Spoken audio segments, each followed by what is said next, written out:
I've just had it with him, you know? The snide comments, the eye rolls, the complete lack of support. It's like living with a petulant teenager, not a grown man who's supposed to be my partner in this parenting journey. Seriously, Jared? You think I wanted to be up all night with Noah while you slept like a baby? I snapped, bouncing our wailing infant on my hip. I'm doing my best here, Jared scoffed, not even looking up from his phone. Well, maybe if you actually listened to my mom's advice, he wouldn't be so fussy all the time. She raised 2 kids, Remy. She knows what she's doing. I could feel my blood pressure skyrocketing. Oh, so now I need parenting lessons from your mother? The same woman who criticizes every single thing I do with Noah? She's just trying to help, Jared retorted, finally meeting my gaze with a cold stare. Clearly you need it, since you can't even get him to stop crying. Tears of rage and exhaustion pricked at my eyes. I need help from my husband, not your overbearing mother. But apparently that's too much to ask. Jared stood abruptly, grabbing his keys off the counter. I don't have time for this. I'm going out. Of course you are, I laughed bitterly. Heaven forbid you actually step up and be a father. He whirled around, jabbing a finger in my direction. You know what? Maybe I'd be more inclined to help if my wife wasn't such an incompetent mother. Ever think of that? And with that parting shot, he stormed out, slamming the door behind him. Noah's cries reached a fever pitch as angry sobs racked my body. How had we gotten here? I flashed back to our early days, when Jared was the most attentive husband, showering me with love and affection. We were so excited to start our family, but everything changed when Noah arrived. Jared grew distant, impatient, resentful of the attention I devoted to our son. And his mother. God, she was suffocating, constantly hovering, criticizing my every move, undermining my authority as Noah's mom. I felt so alone, so trapped. Was this what I signed up for? A husband who treated me like the enemy and a monster-in-law hell-bent on taking over? Cradling Noah close, I sank onto the couch, my tears dripping onto his soft, downy head. It's okay, baby, I whispered. Mommy's here. I'll always protect you. But even as I said the words, fear gripped my heart. How could I protect him from this toxic family dynamic, from a father who resented him and a grandmother determined to push me out? I had to be strong for my son. I had to find a way out of this mess. But at that moment, with my marriage crumbling and my husband's cruel words ringing in my ears, I'd never felt more vulnerable or alone. Something had to change. I couldn't keep living like this, in a household filled with tension, anger, and judgment. For Noah's sake and my own sanity, I had to take a stand. But how could I battle the unified front of my husband and mother-in-law? Where would I even start? Squeezing my eyes shut, I hugged Noah tighter, desperately hoping that somewhere deep down, the man I married still existed. The man who promised to love and cherish me, to be my rock through good times and bad. If only I could reach him before it was too late. As I rocked Noah to sleep, my mind drifted back to the early days with Jared. We were so in love, so excited for our future together. I could still picture the day we met, both reaching for the same book at the library. Our hands touched, and electricity crackled between us. Sorry, go ahead, he said with a charming smile. No, you take it, I insisted, blushing under his intense gaze. We started chatting and discovered our shared love for historical fiction. Hours flew by as we discussed our favorite authors over coffee. I was smitten by his intelligence, his passion, his easy laughter. Our courtship was a whirlwind of romantic gestures and deep conversations. Jared made me feel like the center of his universe. When he proposed on a starlit beach, tears of joy streamed down my face as I whispered, yes. Our wedding was a dream, surrounded by loved ones as we pledged our devotion. Jared's vows brought everyone to tears. Remy, you are my soulmate, my best friend, my everything. I promise to love, honor, and cherish you all the days of my life. But that Jared felt like a distant memory now. The man who held me as I cried tears of joy when 2 pink lines appeared on the pregnancy test, who marveled at my growing belly, who cried when Noah first gripped his finger. That man had vanished, replaced by a cold, resentful stranger. A sharp knock jolted me from my reverie. Shifting Noah to my hip, I opened the door to find my mother-in-law Diane, her lips pursed in disapproval. Jared called. Said you two had a fight and asked me to check on my grandson, she said, shouldering past me into the apartment. I bristled at her tone. Noah is fine, Diane. We just had a little disagreement, that's all. She arched a perfectly plucked eyebrow. Is that so? Because from what I hear, you've been struggling to handle motherhood. Jared is worried sick about Noah's well-being in your care. Rage boiled in my veins. How dare she accuse me of being an unfit mother? I'm doing the best I can, Diane. It would be easier if I had my husband's support instead of his constant criticism. Diane clucked her tongue, holding her arms out for Noah. Well, perhaps if you listened to those with more experience, you wouldn't be floundering so much. Come to Grandma, sweet boy. I hesitated, instinctively tightening my grip on my son. Diane's eyes flashed with annoyance. Really, Remy? You're going to keep my own grandson from me now? No wonder Jared is concerned. Reluctantly, I handed Noah over, watching helplessly as Diane cooed and fussed over him. There, Grandma's here now. We won't let your mommy's incompetence ruin you, will we? Her words cut like a knife. I wanted to scream, to grab Noah back and throw her out of my house, but I bit my tongue, not wanting to upset my son further. Diane settled onto the couch with Noah, making a big show of soothing him. Jared wants me to stay for a few days to help get things under control here. Clearly you need the support. I gaped at her, incredulous. Diane, that's really not necessary. We're managing just fine. She leveled me with a withering stare. Clearly you're not, or else your husband wouldn't have called me in tears, worried sick about his child. Face it, Remy, you're in over your head. Let me do what's best for my grandson. Defeat washed over me as I watched her take charge, barking orders about Noah's schedule and diet. My own husband had betrayed me, painting me as an unfit mother to his family. Now I was a prisoner in my own home, forced to watch my smug mother-in-law undermine my every attempt at parenting. Jared's cruelty and his mother's manipulations were slowly suffocating me. I had to find a way to fight back, to protect myself and Noah from their toxic influence. But at that moment, with Diane firmly entrenched in my space and my son in her clutches, I'd never felt more powerless. The walls were closing in, and I couldn't see a way out. The next few days were a living nightmare. Diane had completely taken over, relegating me to a spectator in my own home. She criticized everything from the way I dressed Noah to the way I burped him, constantly shaking her head in disapproval. Honestly, Remy, it's like you've never even held a baby before. She tutted as she snatched Noah from my arms. You're going to hurt him if you're not careful. I bit back a retort, not wanting to cause a scene. But inside I was seething. How dare she speak to me like that? I was Noah's mother, not her. Jared was no help at all. He just sat back and let his mother run the show, smirking whenever she put me in my place. It was like he enjoyed seeing me belittled and humiliated. One evening, as I was preparing Noah's bottle, Diane barged into the kitchen, her face pinched with annoyance. What do you think you're doing? She snapped, grabbing the formula canister from my hand. I stared at her, confused. I'm making Noah's bedtime bottle like I always do. Diane scoffed. Not with this cheap, generic formula. You're not. No wonder the poor child is always so gassy. From now on, we're using the brand I recommended. I could feel my temper rising. Diane, the pediatrician said this formula is perfectly fine. Noah tolerates it well. She waved her hand dismissively. What does that quack know? I raised 2 healthy boys on the brand I used, and that's what my grandson will have too. I opened my mouth to argue, but Jared chose that moment to walk in. Everything okay in here? Diane spun to face him, her expression triumphant. No, it's not. Your wife is trying to poison our grandson with subpar formula. Jared turned to me, his eyes narrowed. Is that true, Remy? I thought we agreed to use the brand Mom suggested. I gaped at him, incredulous. No, we didn't agree to anything. The doctor said. Oh, so you're saying my mother is wrong? Jared interrupted, his voice dripping with disdain. The woman who successfully raised 2 children knows less than you? Angry tears pricked at my eyes. That's not what I'm saying at all. I'm Noah's mother. I should have a say. Diane cut me off with a harsh laugh.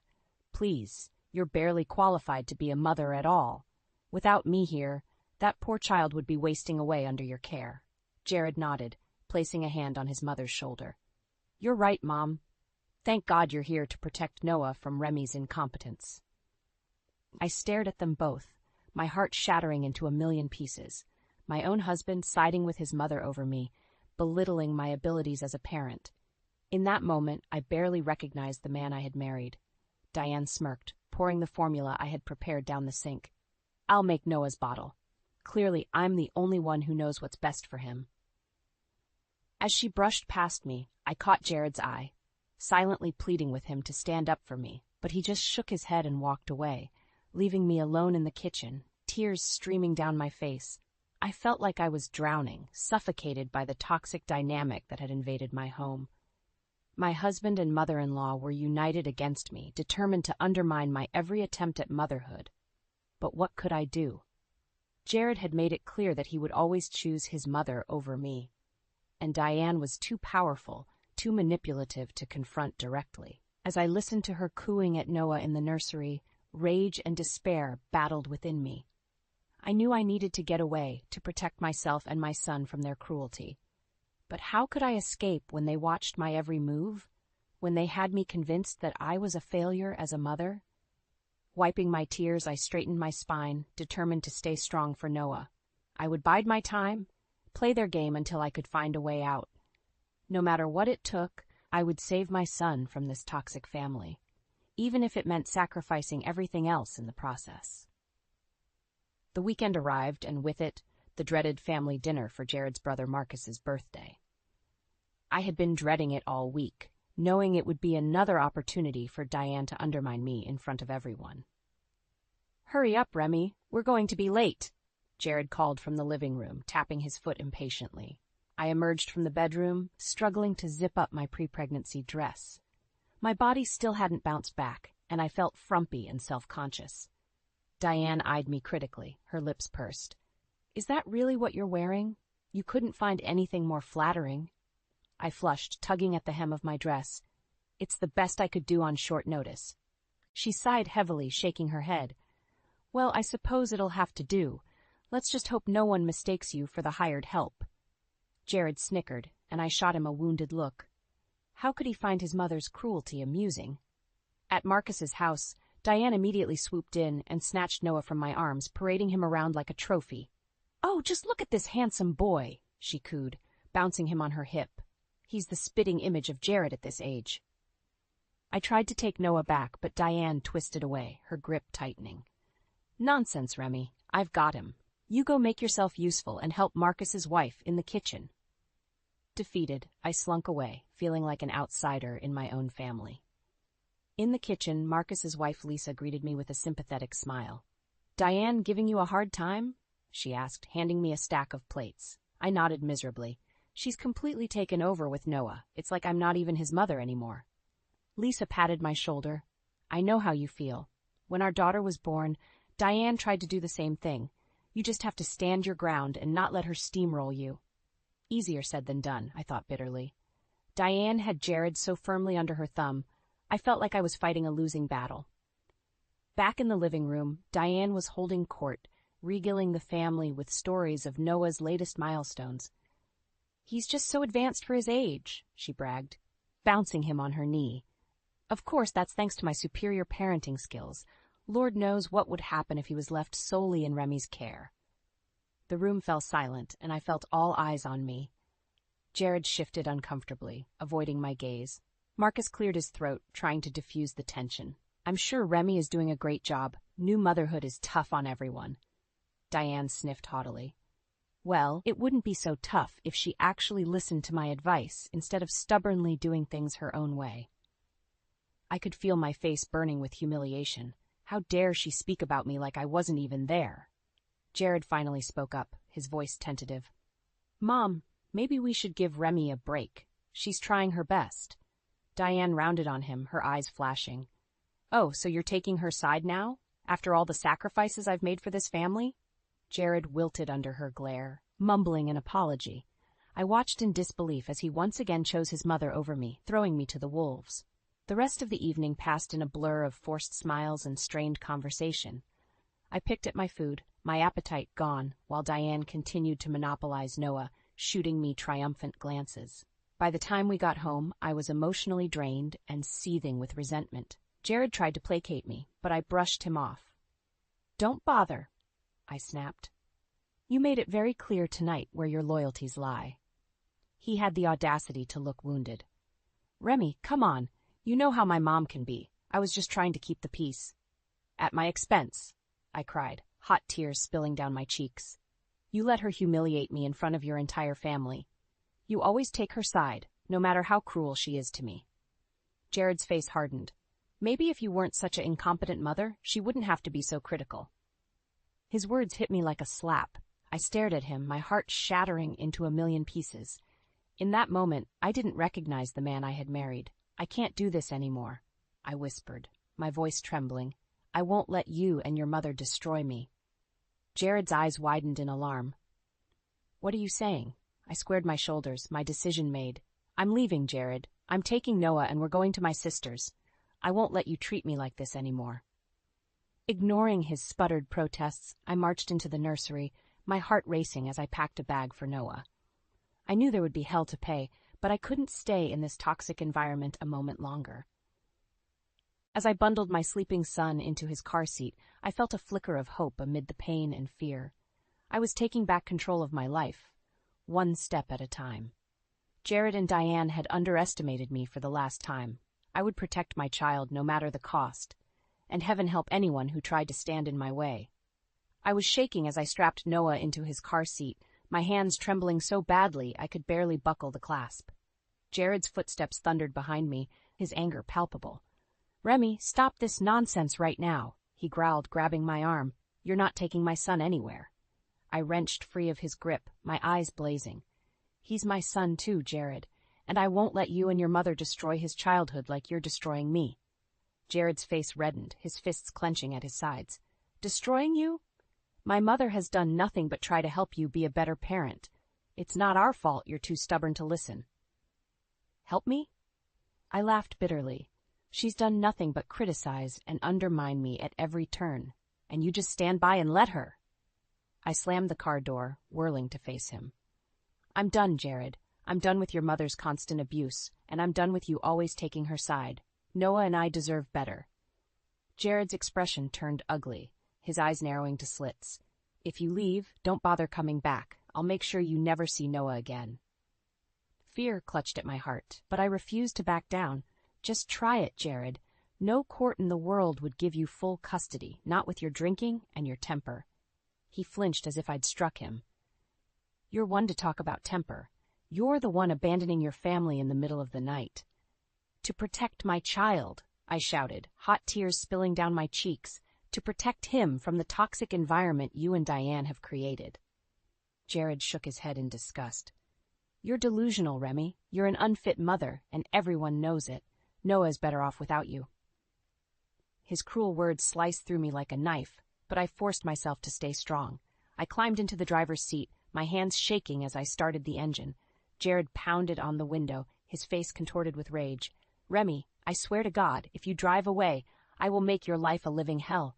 You'll never see Noah again, you hear me? I met his gaze through the glass, my voice steady despite my pounding heart. Goodbye, Jared. I'll be in touch about custody arrangements. With that, I peeled out of the driveway, Jared's furious shouts fading behind me. Noah whimpered in the back seat, startled by the commotion. It's okay, baby, I soothed, glancing at him in the rearview mirror. Mommy's here. I won't let anyone hurt you. As I drove through the darkened streets, the enormity of what I'd done began to sink in. I had left my husband, my home, everything I knew. I had no job, no plan, just a fierce determination to protect my son. Hot tears blurred my vision, and I pulled over, great heaving sobs racking my body. What was I going to do? How could I raise Noah alone, with no support? But even as despair threatened to overwhelm me, a small voice whispered in the back of my mind. You're not alone. You have your sister. You have your parents. They will help you through this. Drawing a shuddering breath, I straightened my spine, wiping my tears. I had to be strong for Noah. I had to show him that his mother was a fighter, that I would do anything to keep him safe. Pulling back onto the road, I headed towards Kelly's apartment, my heart lightening with each mile. She would take us in. I knew she'd always been my rock, my fiercest ally. Together, we would figure out a plan. We would build a new life for Noah and me, far away from Jared and Diane's toxicity. As I glanced back at my sleeping son, a fierce protectiveness surged through me. No matter what challenges lay ahead, I knew I was making the right choice. Noah deserved a happy, healthy childhood, and I would move heaven and earth to give it to him. Jared and Diane had underestimated me for the last time. I was a mother, and there was nothing more powerful than a mother's love. They had no idea the storm that was coming for them. I would fight for my son with every breath in my body, and I would make damn sure they paid for every ounce of pain they had inflicted. This was only the beginning. Remy Sanders was done being a victim. It was time to take back control and show the world what a badass mother looked like. Watch out, Jared and Diane. Hell hath no fury like a woman scorned, and this mama bear is ready to roar. Kelly opened the door, her eyes widening as she took in my tear-stained face and the sleeping baby in my arms. Remy? What's going on? I collapsed into her embrace, my body shaking with sobs. I left him, Kel. I left Jared. She ushered me inside, her face etched with concern. Oh, honey, what happened? Through hiccuping breaths, I poured out the whole sordid story. Diane's constant criticism, Jared's cruel betrayal, the toxic environment that was suffocating me. Kelly's eyes flashed with anger as she listened. I always knew Jared was a spineless mama's boy, but this is beyond the pale. How dare they treat you like that? I nodded miserably, clutching Noah to my chest.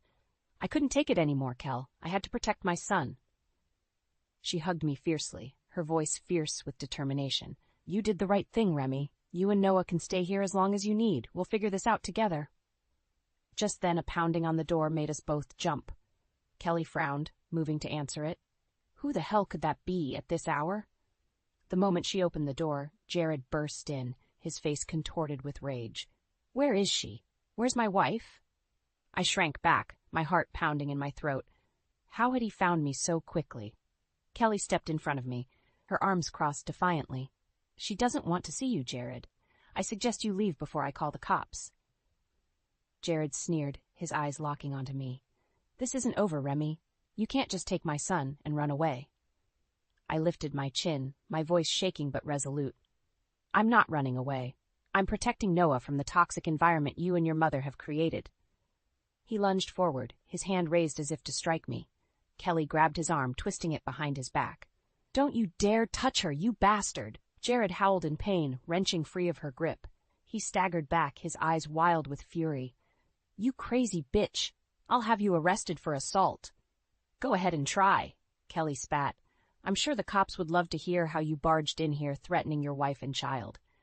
Jared's gaze swiveled back to me, his chest heaving with rage. This isn't over, Remy.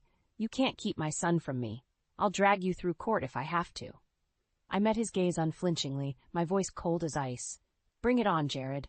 I'm not afraid of you anymore. Noah and I are never coming back to that house of horrors. For a moment I thought he might actually hit me. His fists clenched at his sides, his face mottled with fury, but then he spun on his heel, storming out of the apartment. The door slammed behind him with a resounding bang. I sagged against Kelly, my knees weak with relief. She guided me to the couch, her arm tight around my shoulders. It's okay, Rem. He's gone. You're safe now. But even as she said the words, I knew it wasn't true. Jared's parting threat echoed in my mind, filling me with dread. He would come for Noah, I had no doubt. He and Diane would stop at nothing to paint me as an unfit mother, to rip my child away from me. But I wouldn't let them win. I would fight tooth and nail for my son, no matter what it took. Looking down at Noah's sleeping face, I felt a fierce surge of love and protectiveness. He was my world, my everything, and I would go to war to keep him safe. Jared and Diane had no idea who they were messing with. I had played the dutiful wife and daughter-in-law for too long, swallowing my pride and biting my tongue. But no more. The gloves were off now. I would take those toxic monsters down, even if it meant burning my whole life to the ground. They wanted a fight. They were about to get one, because when it came to my son, there was nothing I wouldn't do. Look out, Jared and Diane. Mama Bear is awake now, and she's ready to roar. The next morning I sat in the police station, my hands shaking as I filled out the restraining order paperwork. Kelly squeezed my shoulder, her presence a comforting anchor. You're doing the right thing, Rem, she murmured. Jared needs to face consequences for his actions. I nodded, swallowing hard. It felt surreal, pressing charges against my own husband. but the bruises on my arms where he had grabbed me left no doubt in my mind. He was dangerous, unhinged. I had to protect myself and Noah. The officer handling my case, a kind-eyed woman named Laura, assured me that the restraining order would be served immediately. "He won't be able to come near you or your son," she promised. "If he violates the order, he'll be arrested on the spot." Relief washed over me, tempered by a nagging fear. Jared wasn't one to back down easily. Would a piece of paper really be enough to stop him? But I had to believe in the system, in the law. It was the only way forward. Leaving the station, I called my parents, my voice trembling as I explained the situation. They were horrified, insisting that I come stay with them immediately. "We'll help you fight this, sweetheart," my dad vowed. "That bastard won't get away with hurting you." Tears pricked my eyes at their unwavering support. For the first time in months, I didn't feel so alone. Kelly helped me pack up my things, Noah babbling happily, oblivious to the upheaval around him. As we loaded the car, my phone pinged with an incoming text. It was from Diane. "You vindictive bitch. How dare you have my son arrested? You'll pay for this." My blood ran cold at the venom in her words. She would be out for revenge, I had no doubt. But I refused to let her intimidate me. Not anymore. I typed back a response, my fingers steady. "Jared is facing the consequences of his own actions. I'm done being your punching bag. Come near me or my son, and I'll have you arrested for harassment." Hitting send, I felt a rush of empowerment. For too long, I had let Diane walk all over me, manipulate me. But those days were over. I was taking back control of my life. The drive to my parents' house was a blur, Noah cooing in the back seat as the miles flew by. As we pulled into the familiar driveway, my mom and dad rushed out to greet us, enveloping me in fierce hugs. "My brave girl," my mom whispered, tears streaming down her face. "We're so proud of you." Inside, over cups of steaming tea, I poured out the whole story. The pain and fear I had kept bottled up for so long. They listened intently, their faces etched with sorrow and anger. "I knew something wasn't right," my dad said grimly. "The way Jared spoke to you at the wedding, the way Diane always put you down, I should have said something sooner." I shook my head, squeezing his hand. "It's not your fault, Dad. I didn't want to admit how bad it had gotten. I kept hoping things would get better." "Abuse never gets better," my mom said softly. "It only escalates. You did the right thing, leaving when you did." Her words hit me like a punch to the gut. Abuse. The word I had been too afraid to say, too ashamed to admit. But she was right. What Jared and Diane had done to me was abuse, plain and simple. And I refused to be a victim any longer. In the days that followed, I threw myself into building a new life for Noah and myself. I found a job at a local daycare, enrolled in online classes to finish my degree. My parents watched Noah while I worked, showering him with the love and affection he had been so sorely lacking. It wasn't easy, starting over. There were nights I cried myself to sleep, overwhelmed by the enormity of single motherhood. But every morning I woke up determined to be the best mother I could be, to give Noah the stable, nurturing home he deserved. Jared's arrest made the local news, his once promising career crumbling overnight. Diane tried to rally support for her son, but the evidence against him was damning. He lost his job, his reputation in tatters. Part of me felt a grim satisfaction at their downfall. They had made my life hell for so long, it seemed only fitting that they should suffer the consequences. But mostly, I just felt relief. Relief that I had escaped their toxic grip, that I was free to live my life on my own terms. Noah and I were survivors. We had weathered the worst storm imaginable and come out stronger on the other side. And as I watched my son take his first wobbly steps, his little face alight with joy, I knew that no matter what challenges lay ahead, we would face them together. Jared and Diane had tried to break me, but they had only succeeded in making me unbreakable.